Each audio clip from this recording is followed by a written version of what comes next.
தமிழ் நண்பர்கள் அனைவருக்கும் வணக்கம். அக்னிச்சிறகு சேனல் சார்பாக இந்த வீடியோவுக்கு உங்களை அன்புடன் வரவேற்பது நான் உங்கள் கௌசி. கார்த்திக் ரேவதி சீரியலுடைய அடுத்த எபிசோடுக்கான ப்ரோமோ என்ன அப்படின்றத பார்க்கலாம்.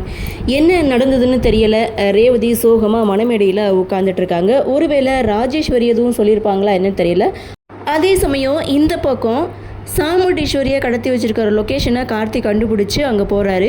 சாமுண்டீஸ்வரி மயக்க நிலையில் தான் இருக்காங்க. ஏன்டா இவங்க இப்படி இருக்காங்க அப்படின்னு சொல்லி கேட்கும்போது, நீ எதுக்காக எங்கே வந்த அப்படின்னு சொல்லி அந்த இடத்துல ஒரு ஃபைட் சீனை கொடுக்குறாங்க. காரில் வெயிட் பண்ணிட்டு இருந்த அந்த நர்ஸும் என்னாச்சு இவர் போனவர் ஆளை காணுமே அப்படின்னு சொல்லி காரை விட்டு கீழே இறங்குறாங்க. ஆனால் கார்த்திக் கார்லேயே உட்காருங்க, கீழே இறங்காதீங்கன்னு சொல்லிட்டு தான் போவாங்க. ஆனால் அந்த பொண்ணு பார்த்திங்கன்னா காரை விட்டு கீழே இறங்குது.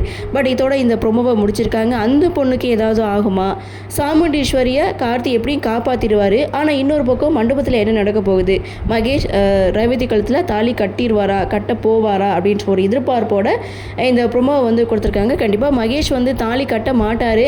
ஸோ இதற்கிடையில் என்ன மாதிரியான விஷயங்கள் நடக்குது, இந்த வாரத்துலையாவது கார்த்திகை ரேவதியுடைய கல்யாணம் நடக்குமா அப்படின்ற ஒரு எதிர்பார்ப்போடு நாமளும் பொறுத்திருந்து பார்க்கலாம். இந்த ப்ரோமோ பற்றின உங்களுடைய கருத்தை வழக்கம் போல் கமெண்ட் செக்ஷனில் பதிவு பண்ணுங்கள். இந்த வீடியோ உங்களுக்கு பிடிச்சிருந்தால் லைக் பண்ணுங்கள், ஷேர் பண்ணுங்கள். மறக்காமல் நம்ம சேனலை சப்ஸ்கிரைப் பண்ணிக்கிறீங்கன்னு சொல்லி இந்த வீடியோவிலிருந்து விடைபெறுகிறேன். நன்றி, வணக்கம்.